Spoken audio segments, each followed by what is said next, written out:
खैर मकदम है आपका समय न्यूज नेटवर्क में और आप देख रहे हैं आलमी समय। खबरनामे के साथ हाजिर हूं मैं खालिद रजा खान। सबसे पहले नजर डालते हैं अब तक की हेडलाइंस पर।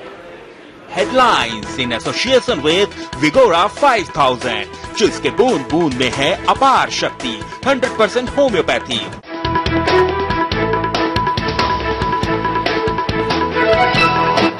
जस्टिस गांगुली ने इंसानी हकूक कमीशन के सदर का ओहदा छोड़ा। मगरबी बंगाल के गवर्नर को सौंपा इस्तीफा। उन पर जिनसी इस्तेहसाल का है इल्जाम। जासूसी मामले में गुजरात पुलिस का नरेंद्र मोदी के खिलाफ मामला दर्ज करने से इनकार। साबिक आईएएस अफसर प्रदीप शर्मा पहुंचे थे थाने। कांग्रेस ने कहा यही है गुजरात का चेहरा। जम्मू कश्मीर पर प्रशांत भूषण के बयान से आम आदमी पार्टी ने किया किनारा। केजरीवाल ने कहा यह उनकी जाती राय। बीजेपी और कांग्रेस ने आम आदमी पार्टी पर साधा निशाना। जहेज के लालचियों के खिलाफ बिहार के उलमा का रवैया सख्त। जहेज लेने और देने वालों का उलमा नहीं पढ़ाएंगे निकाह। जहेज को खत्म करने का अहद। और सऊदी अरब की फिलिस्तीन इसराइली तनाजे के हल के लिए ताउन की पेशकश। रियाद में शाह अब्दुल्ला से मुलाकात के बाद जॉन कैरी ने दी इत्तला।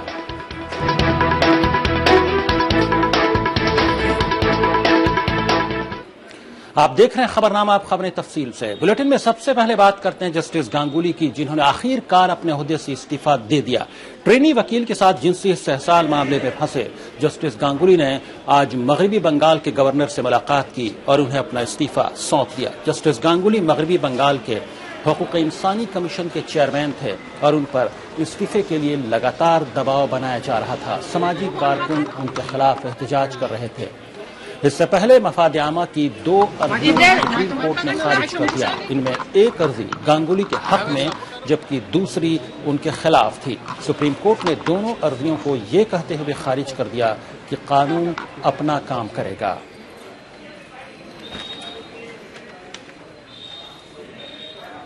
लड़की की जासूसी मामले में आईएएस अफसर प्रदीप शर्मा मामला दर्ज कराने थाने पहुंचे थे, लेकिन पुलिस ने मामला दर्ज करने से इनकार कर दिया। प्रदीप शर्मा इस वाकये को लेकर रियासत के गांधीनगर थाने में वज़ीर-ए-आला नरेंद्र मोदी, उनके करीबी अमित शाह और एके शर्मा के खिलाफ मामला दर्ज कराने पहुंचे थे, लेकिन उनका एफआईआर दर्ज नहीं किया गया। प्रदीप शर्मा ने मीडिया को बताया कि थाना इंचार्ज का कहना है कि इस मामले की जांच कमीशन कर रहा है, लिहाजा एफआईआर कमीशन ही दर्ज कर सकता है। उन्होंने कहा कि वे गांधीनगर में डीसीपी के पास जाकर मामला दर्ज कराएंगे और जरूरत पड़ी तो कोर्ट का दरवाजा भी खटखटाएंगे।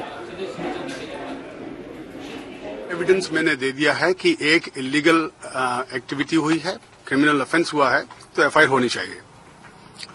लेकिन पुलिस इंस्पेक्टर इंचार्ज, सेक्टर 7 के पुलिस स्टेशन के ऑफिसर इंचार्ज ने पहले तो मना कर दिया और फिर मुझे कहा कि मैं किसी से कंसल्ट कर रहा हूं, मैं बताता हूं, और फिर थोड़ी देर के बाद उन्होंने ये रिसीव करके वापस कर दिया है। मैंने उनको जाकर बताया कि आप सिर्फ मेरी एप्लीकेशन रिसीव नहीं कर सकते क्योंकि ये कोई मैट्रिमोनियल या कोई करप्शन का या कोई मेडिकल ऑफेंस, मेडिकल इरेगुलरिटी का ऑफेंस नहीं है। ये एक कोई कमर्शियल ब्रीच का भी ऑफेंस नहीं है, ये एक क्रिमिनल ऑफेंस है, तो आपको एफआईआर फाड़नी चाहिए। लेकिन उन्होंने ये करने से मना किया है। अब मैं यहां से डीएसपी ऑफिस जाऊंगा। सेक्शन 154(3) तहत डीएसपी के पावर्स हैं कि अगर पुलिस स्टेशन इंचार्ज कोई केस या कोई गुनाह दाखिल नहीं करता है तो वो उनके ताबे के नीचे जो अधिकारी है उनको सूचना देंगे, डायरेक्शन देंगे और उनको बोलेंगे केस फाइल करें। सर, आप किसके सामने, मतलब एफआईआर में आपने आरोपी तरीके किसको? मेरा सबसे पहला आरोपी है नरेंद्र मोदी, दूसरा नंबर का आरोपी है अमित शाह, तीसरा नंबर का आरोपी है आईजी इंटेलिजेंस जो इस वक्त है एके शर्मा, और उसके बाद उनके जो भी 6 नीचे 4-5 लोग हैं उनके सबसे। इस मामले पर कांग्रेस का कहना है कि गुजरात का असली चेहरा यही है। पार्टी लीडर राशिद अलवी ने कहा कि आइन की खिलाफवर्जी करने वाले भी मुल्क के वज़ीर-ए-आज़म बनने की ख्वाहिश रखते हैं। गुजरात का असली चेहरा यही है। गुजरात को देखना है तो इसी से पता चलता है कि गुजरात क्या है। और नरेंद्र मोदी जी प्रधानमंत्री बनना चाहते हैं। देश का क्या हाल होगा इससे अंदाजा लगाया जा सकता है। ये संविधान के मुताबिक हर आदमी का हक है कि वो पुलिस स्टेशन में जाए और अपनी कंप्लेंट दर्ज कराए। अगर ऐसा हुआ है तो बहुत दुर्भाग्यपूर्ण है। उधर कश्मीर पर प्रशांत भूषण के दिए बयान से आम आदमी पार्टी बैकफुट पर है और दिल्ली के वजीर आला अरविंद केजरीवाल ने प्रशांत भूषण के बयान से किनाराकशी कर ली है और इसे उनकी जाती राय करार दिया है। आपको बता दें कि आम आदमी पार्टी के लीडर प्रशांत भूषण ने कहा है कि वादी में दाखिली सलामती के लिए तैनात फौज को हटाने के लिए रेफरेंडम होना चाहिए। उन्होंने कश्मीर में फौज की तैनाती को कश्मीरियों के हुकूक की खिलाफ वर्जी बताया है। प्रशांत जी ने जो कुछ कहा है पार्टी उससे बिल्कुल सहमत नहीं है। आर्मी को देश में कहां कहां डिप्लॉय करने की जरूरत है, ये इंटरनल सिक्योरिटी थ्रेट और जरूरत के आधार पे होना चाहिए। इसमें रेफरेंडम होने का सवाल ही नहीं उठता है। लेकिन लोकल लोगों की जन भावनाओं की कद्र होनी चाहिए, ऐसा हम मानते हैं, नहीं तो फिर जनतंत्र को बड़ा खतरा पैदा हो जाता है। लेकिन ऐसे मुद्दों पे रेफरेंडम हो, इसका पार्टी बिल्कुल समझ। बीजेपी ने आम आदमी पार्टी के प्रशांत भूषण के कश्मीर में रेफरेंडम वाले बयान पर कड़ा एतराज जताया है। बीजेपी लीडर अरुण जेटली ने कहा है कि नेशनल सिक्योरिटी से जुड़े मुद्दों को रेफरेंडम से तय नहीं किया जा सकता है। This is an issue of India security. The whole idea of plebiscite, which was an alternative phrase used in the Nehruvian era to wishes of the people being taken into consideration, it was a mistake by those who conceived this. Pakistan tried to make the best out of that mistake. And finally, the world has accepted the present situation. There is no internationalization of that issue. And I don't see any reason why anybody should suggest that we lower our guard as far as India's security is concerned. वहीं कांग्रेस ने कहा है कि मुल्क की दाखिली सलामती के मामले में लोगों को सोच समझकर बोलना चाहिए। जम्मू और कश्मीर भारत की आंतरिक सुरक्षा से, भारत की एकता और अखंडता से, भारत की प्रभुसत्ता से जुड़ा हुआ एक बहुत ही अहम और संवेदनशील मुद्दा है। इसके ऊपर जब भी कोई बयान दिया जाए तो बहुत जिम्मेवारी से, बहुत सोच समझ के और उसके सारे पहलुओं की जांच करने के बाद दिया जाना चाहिए। इस तरह के बयान जो कथाकथित तौर पर अटपटे हैं और जिनका संदेश बहुत ही धुंधला जाता है, ऐसे बयान जिम्मेवार व्यक्तियों को नहीं देने चाहिए। वहीं सीपीआईएम ने भी प्रशांत भूषण के बयान पर एतराज जताया है। सीपीआईएम लीडर सीताराम येचूरी ने कहा कि कश्मीर में फौज हटाए या न हटाए, ये मरकजी और रियासती हुकूमत का मामला है। डिप्लॉयमेंट कश्मीर में होगा या नहीं होगा और किस वजह से होगा और कहां पर होगा, ये सब निर्णय है अपनी देश की अंदरूनी सुरक्षा और अपनी सरहदों की सुरक्षा के आधार पर। और जो सरकार में है, जो केंद्र में है और जो जम्मू कश्मीर में है, इन सरकारों के पास उनके पास जो इन्फॉर्मेशन होती है इस तरीके की, उसके अलावा और किसी के पास होती नहीं है, ना होना वाजिब भी है। दिल्ली के लेफ्टिनेंट गवर्नर नजीब जंग ने असेंबली में पहला खुतबा पेश किया। अपने खुतबे में एलजी ने दिल्ली हुकूमत की तरजीहात बयान की। एलजी नजीब जंग ने कहा कि दिल्ली में तब्दीली के लिए वोटिंग हुई। उन्होंने कहा कि सरकार को अपनी जिम्मेदारियों का पूरा एहसास है और वो मुतमईन होकर नहीं बैठेगी। दिल्ली को सूबे का दर्जा दिलाने की इशू पर लेफ्टिनेंट गवर्नर ने कहा कि इस बारे में मरकजी हुकूमत से बात की जाएगी। नजीब जंग ने कहा कि दिल्ली में काम कर रही सभी बिजली कंपनियों का ऑडिट कराया जाएगा और जो कंपनी ऑडिट नहीं कराएगी उसका लाइसेंस रद्द कर दिया जाएगा। नजीब जंग ने अन्ना के जन लोकपाल बिल को पास कराने की भी यकीन दहानी कराई। मोहल्ला सभाओं के माध्यम से नागरिकों को उनके मोहल्लों के दायरे में जीवन की गुणवत्ता से प्रभावित करने वाले मामलों में निर्णय करने की प्रक्रिया में शामिल किया जाएगा। दिल्ली को पूर्ण राज्य का दर्जा दिलाने के विषय को मेरी सरकार केंद्र सरकार के साथ सक्रियता से उठाएगी। इससे दिल्ली में शासन की बहुसंख्य एजेंसियां कम होंगी और तेजी से निर्णय लिए जा सकेंगे। राष्ट्रीय राजधानी में बिजली कंपनियों के निजीकरण के समय से उनकी लेखा परीक्षा CAG से कराई जाएगी। सरकार ऐसी बिजली कंपनियों के लाइसेंस रद्द करने को तैयार है जो कंपनियां ऐसी लेखा परीक्षा में सहयोग नहीं करेंगी। सरकार न मूर्खदर्शक बनी रह सकती है और न रहेगी। यह सुनिश्चित किया जाएगा कि कंपनियों ने वित्तीय मापदंडों का गंभीर उल्लंघन किया है और यह भी सुनिश्चित किया जाएगा कि वे कभी ऐसा उल्लंघन न कर पाएं। बिजली की आपूर्ति उचित दरों पर उपलब्ध कराने के लिए बिजली के मीटरों की जांच की जाएगी। सरकार की प्रत्येक परिवार को प्रतिमाह 20 किलोलीटर स्वच्छ पेयजल निःशुल्क प्रदान करने की योजना है। उधर कांग्रेस के लीडर अरविंदर सिंह लवली ने कहा कि वो लेफ्टिनेंट गवर्नर के खुतबे से मुतमईन नहीं है। उन्होंने कहा कि खुतबे में कश्मीर पर आम आदमी पार्टी का मौक़िफ़ वाज़ेह होना चाहिए था। अच्छा होता है कि एलजीएस विस्तारपूर्वक होता है, डिटेल में होता है कि कैसे इंप्लीमेंट किया जाएगा। छोटा एलजीएस और निश्चित रूप से मैं ये तो नहीं कहूंगा कि हम इस एलजीएस से संतुष्ट हैं। बीजेपी लीडर डॉक्टर हर्षवर्धन ने भी लेफ्टिनेंट गवर्नर के खुतबे को लाहासिल बताया। हर्षवर्धन ने कहा कि ये वादे नहीं है कि बदनवानी रोकने के लिए दिल्ली हुकूमत क्या लाहे अमल इख्तियार करेगी।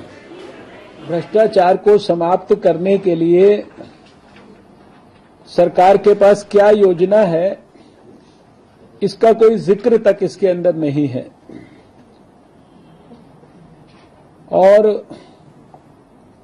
पुरानी वही बात, एक लोकपाल का रेफरेंस के अलावा हम भ्रष्टाचार को कैसे काबू करेंगे। जिन पिछली सरकार के भ्रष्ट मंत्रियों, अधिकारियों और मुख्यमंत्री के संदर्भ में, उनके भ्रष्टाचार और उनके घोटालों के संदर्भ में लगातार इस सरकार के द्वारा बहुत बड़ी बड़ी घोषणाएं की जाती रही, उनके खिलाफ जांच कब और कैसे प्रारंभ होगी, इसका दूर दूर तक कोई उल्लेख नहीं है। खबरनामे में वक्त हो गया है एक ब्रेक का। फौरन हाजिर होते हैं कुछ और खबरों के साथ। आप देखते रहिए आलमी समय।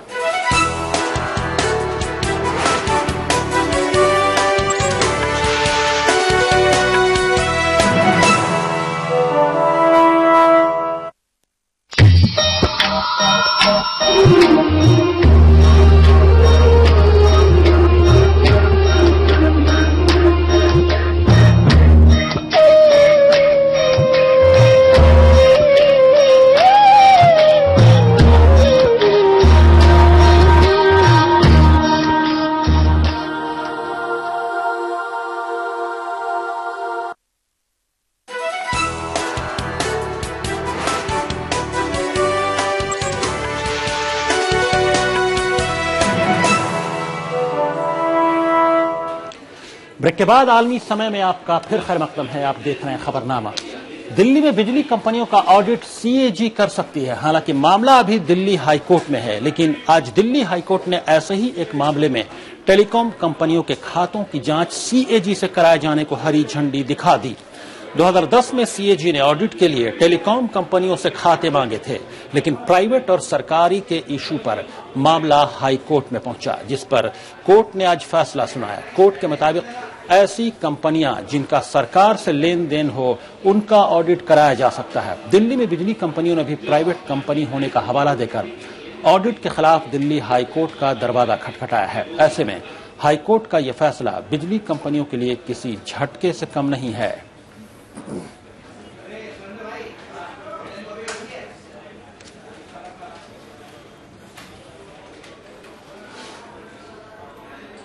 बिहार के नालंदा में मुस्लिम उलेमा ने फैसला लिया है कि जो लोग जहेज लेंगे या देंगे वो उनका निकाह नहीं पढ़ाएंगे। इमारत शरिया के सदर मौलाना मंसूर आलम के मुताबिक उनका इदारा जहेज लेने और देने का सख्त मुखालिफ है।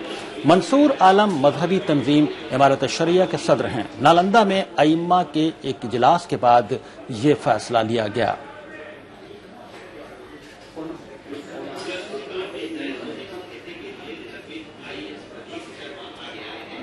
इस बारे में मजीद बातचीत के लिए इमारत शरिया बिहार के नायब नाजिम मुफ्ती सनाउल हुदा कासमी साहब हमारे साथ फोन लाइन पर मौजूद हैं। सनाउल हुदा कासमी साहब, आपका अरबी समय में खैर मकदम है।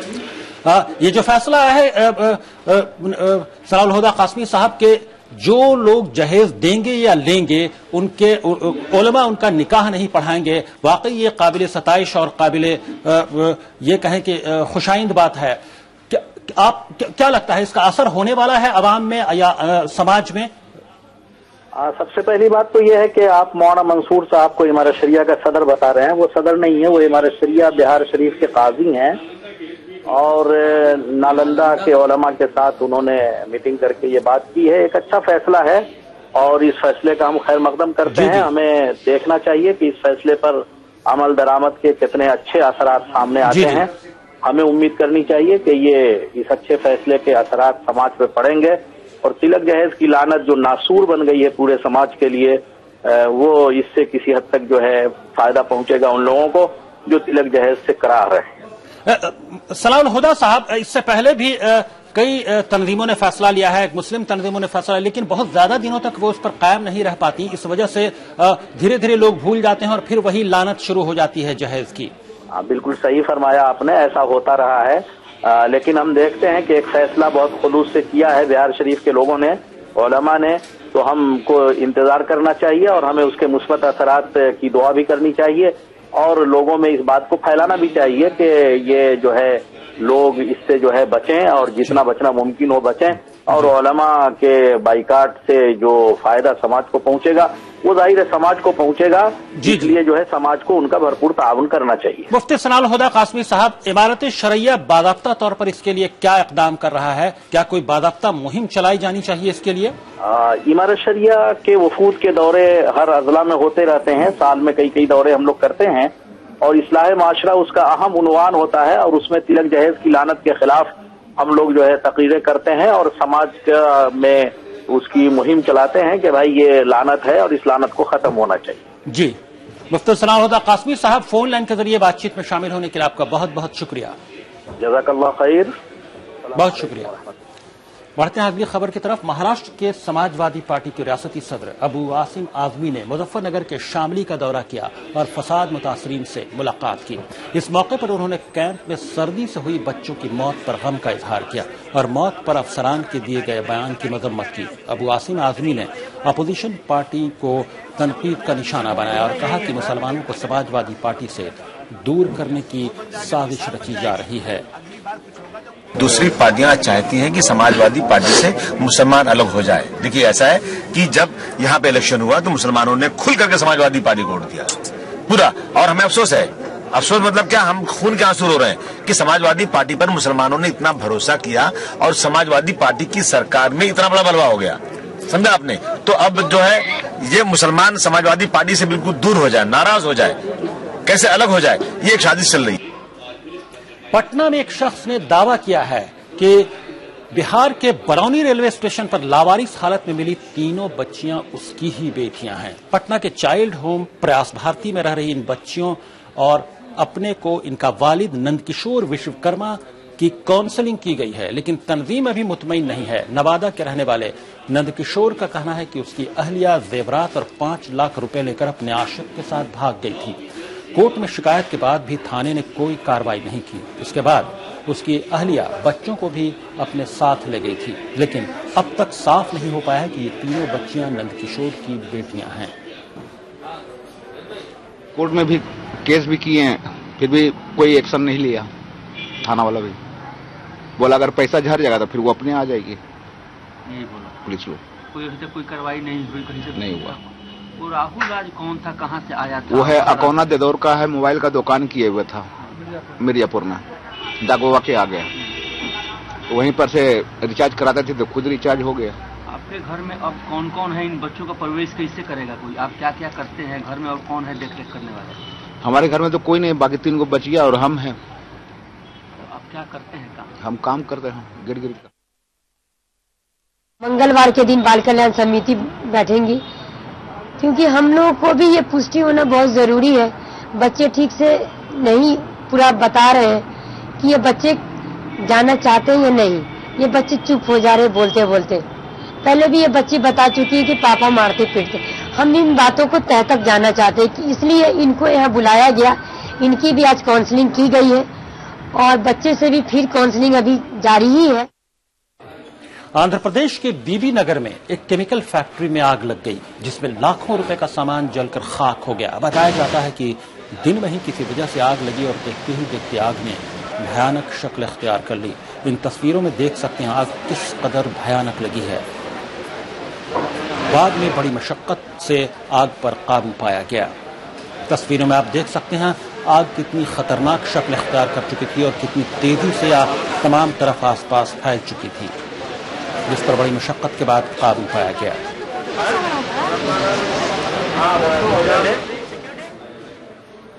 खबरनामे में यहां पर रुकेंगे, एक और ब्रेक के लिए फौरन हाजिर होते हैं कुछ इंटरनेशनल खबरों के साथ। आप देखते रहिए आलमी समय।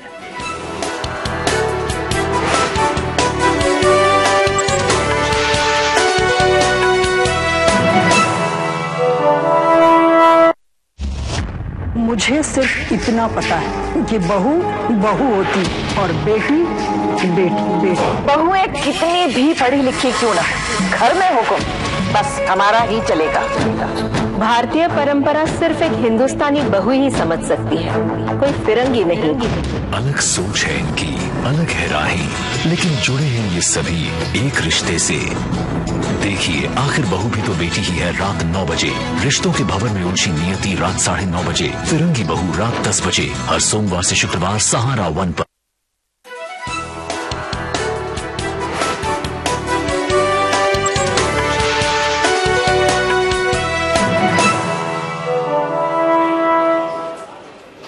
ब्रेक के बाद आलमी समय में फिर हाजिर हूं मैं। खबरनामे में अब नजर डालते हैं कुछ बैनुल-अक़वामी खबरों पर। इराक के दारुल हुकूमत बगदाद में एक मरतबा फिर धमाके हुए हैं। कार और सड़क किनारे किए गए इन धमाकों में कम से कम 19 अफराद हलाक और मुतअद्दिद जख्मी हो गए हैं। धमाकों का निशाना कारोबारी मराकिज रहे। सबसे ताकतवर हमला जिला शाब में हुआ। यहां कार के जरिए किए गए 2 धमाकों में 9 अफराद हलाक और 25 जख्मी हो गए। पहले धमाके के बाद जब लोग जाए वारदात पर जमा हुए तो दूसरा धमाका भी हो गया। किसी भी ग्रुप ने इन धमाकों की जिम्मेदारी कबूल नहीं की है। एक और वाकये में मुसल्लह हमलावरों ने 6 ड्राइवरों को गोली मारकर हलाक कर दिया। ये वाकया बगदाद और किरकुक के बीच एक चेक पोस्ट पर पेश आया। ये नकली चेक पोस्ट हमलावरों ने ही कायम किया था। गुज़श्ता साल भी इराक तशद्दुद की आग में जलता रहा। इस दौरान फ़िरक़ा वाराना कशीदगी में जबरदस्त इजाफा हुआ।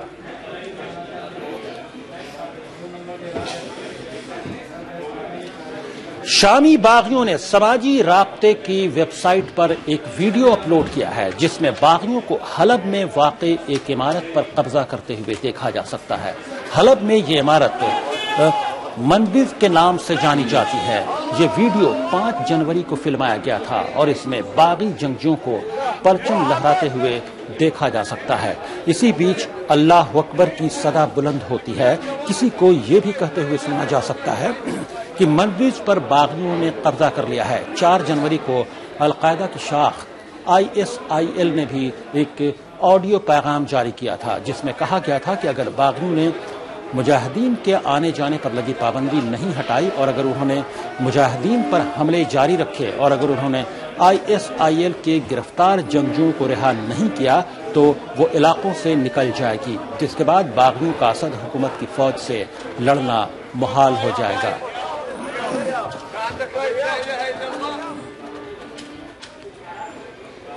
शाम से कीमियाई हथियार निकालने के लिए तरबियत जारी है। ये तरबियत उसी किश्ती पर हो रही है जिसके जरिए हथियार शाम से दूर ले जाए जाएंगे। नॉर्वे की मसल्लह फौज ने तरबियत का वीडियो जारी किया है। तरबियत का मकसद किसी भी हंगामी सूरत हाल से निपटना है। कीमियाई हथियारों की मुंतकली और उनकी तबाही एक खतरनाक अमल है, इसीलिए इन्हें ले जाने से पहले तमाम तैयारियां मुकम्मल की जा रही हैं। हथियारों को ले जाने वाले काफिले की सरबराही नॉर्वे और डेनमार्क करेंगे।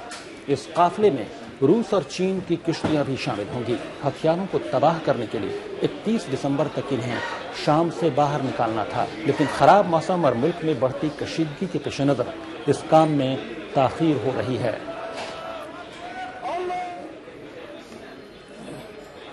सऊदी अरब में एक तैयारे की हंगामी लैंडिंग के दौरान 29 अफराद जख्मी हो गए। ये वाकया मदीना हवाई अड्डे पर पेश आया। 315 मुसाफिरों को लेकर सऊदी एयरलाइंस की बोइंग 767 परवाज जैसे ही मदीना हवाई अड्डे पर पहुंची तो उसमें कुछ तकनीकी खराबी आ गई, जिसके बाद तैयारे की इमरजेंसी लैंडिंग करानी पड़ी। पायलट के मुताबिक तैयारे के रियर व्हील में यानी पिछली चक्के में कोई दिक्कत थी। ऐनी शाहिदीन का कहना है कि पायलट ने तैयारे को 2 मरतबा लैंड कराने की कोशिश की, लेकिन वो इसमें कामयाब न हो सका, जिसके बाद इसे हंगामी तौर पर जमीन पर उतारा गया।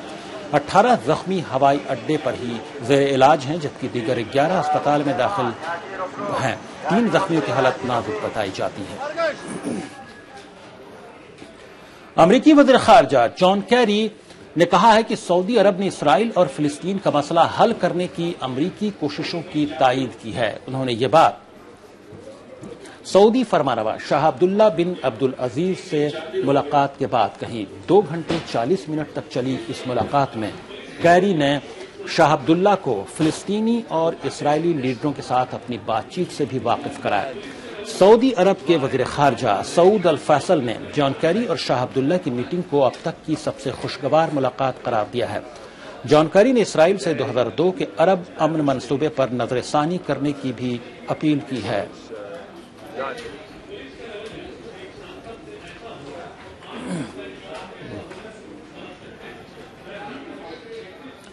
खबरनामे के आखिर में अहम खबरों की सुर्खियों पर दोबारा एक नजर।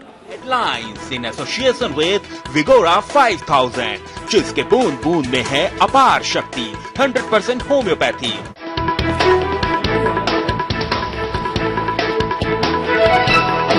जस्टिस गांगुली ने इंसानी हुकूक कमीशन के सदर का ओहदा छोड़ा। मगरबी बंगाल के गवर्नर को सौंपा इस्तीफा। उन पर जिनसी इस्तेहसाल का है इल्जाम।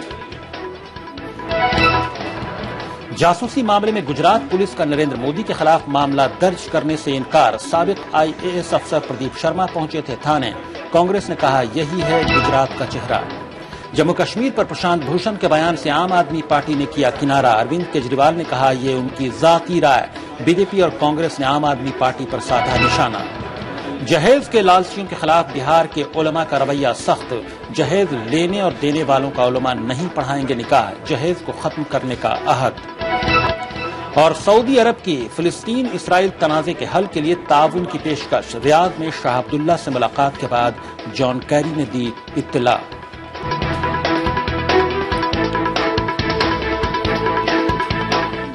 खबरनामे में फिलहाल इतना ही। आप आलमी समय को इंटरनेट पर भी देख सकते हैं। लॉग ऑन करें www.samaylive.com। फिलहाल खालिद रजा को दीजिए इजाजत, मगर आप देखते रहिए आलमी समय।